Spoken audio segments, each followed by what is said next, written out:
Sabe, dentro de casa, escondido nas paredes, existe um perigo invisível que ameaça tudo que a gente liga na tomada. Um pico de energia, um surto e pronto, aquele aparelho caro já era.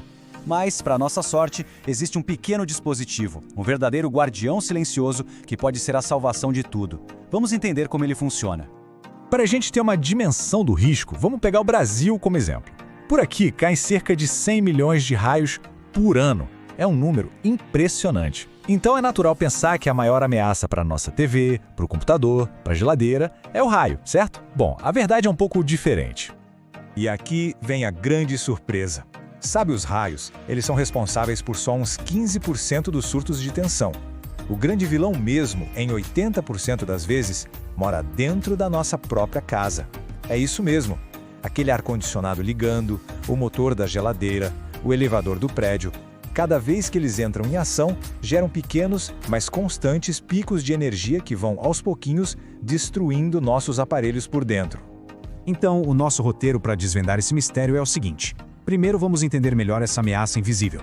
Depois, vamos conhecer o nosso guardião silencioso. Na sequência, vamos espiar por dentro dele para ver como funciona. Aí vem um guia prático, em 3 passos, para escolher o protetor ideal. E por fim, vamos ver como se monta um sistema de defesa completo e coordenado. Ok, vamos começar pelo começo. É preciso entender exatamente contra o que estamos nos protegendo. A ameaça elétrica invisível.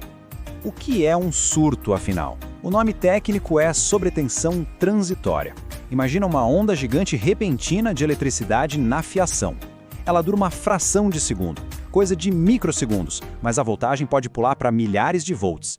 É como uma enchente relâmpago que simplesmente afoga e queima os circuitos supersensíveis dos nossos eletrônicos. Mas para essa onda gigante existe uma barreira de proteção. Chegou a hora de conhecer o nosso guardião silencioso. Esse é o dispositivo de proteção contra surtos, o famoso DPS. Pensa nele como um segurança na porta de uma festa. Ele fica ali, de olho na tensão da rede elétrica o tempo todo.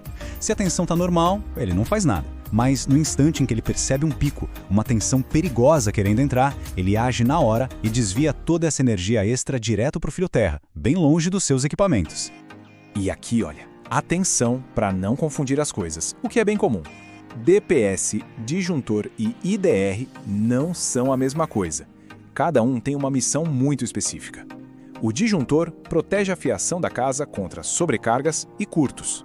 O IDR é o protetor das pessoas, evitando choques elétricos. E o DPS? Ele é o guarda-costas dos equipamentos, protegendo contra os surtos. Um sistema elétrico seguro de verdade precisa ter os 3 trabalhando em equipe.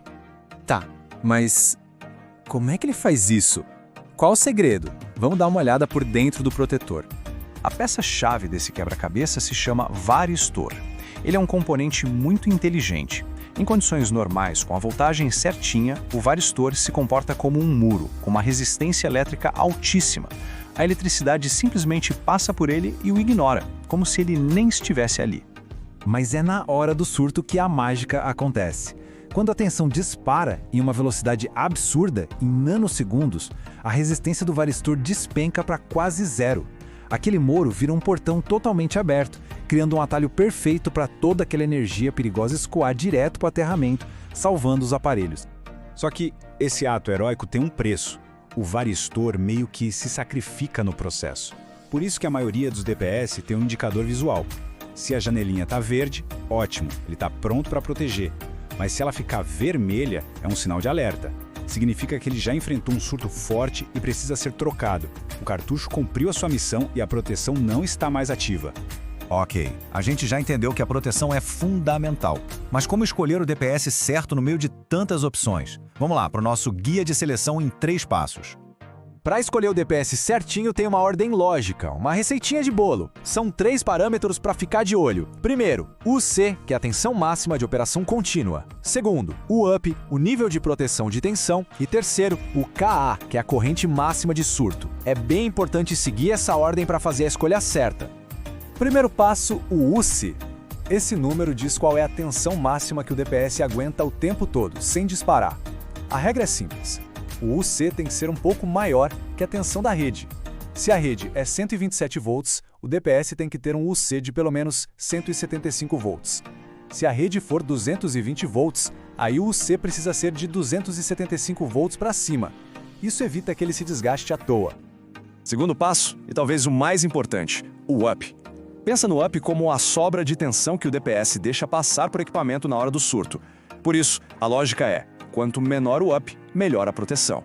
A nossa norma técnica, a NBR 5410, diz que para os eletrônicos que a gente usa em casa, o up máximo tem que ser de 1,5 kV. E o terceiro passo, o KA. Esse valor tem a ver com a vida útil, a robustez do DPS. A escolha aqui depende muito de onde a instalação está. Em centros urbanos com menos risco de raio, um DPS de 8 a 20 kA já dá conta. Em áreas mais afastadas, suburbanas, o ideal é de 20 a 45 kA. Agora, se for na zona rural, em campo aberto, aí a proteção tem que ser parruda, acima de 65 kA. Na dúvida, é sempre melhor exagerar um pouco para mais. Mas calma lá. Não adianta ter só um soldado para defender o castelo. A proteção de verdade vem de um sistema de defesa coordenado. A proteção ideal funciona em camadas, como uma fortaleza. O DPS Classe I é a linha de frente, lá na entrada de energia do prédio, para aguentar a pancada de um raio direto. O Classe 2 é a segunda barreira, instalado nos quadros de luz e é o mais comum nas casas. E o Classe 3 é a última defesa, ali na tomada ou dentro do próprio aparelho, para proteger os eletrônicos mais sensíveis de qualquer restinho de surto que tenha passado. E uma dica de ouro da norma técnica para instalação. Para que o DPS seja super rápido e eficiente, o comprimento total dos cabos que ligam ele ao circuito, o fio que entra e o fio que sai para o terra, não pode passar de 50 centímetros. Caminhos mais curtos garantem que o desvio da energia seja quase instantâneo.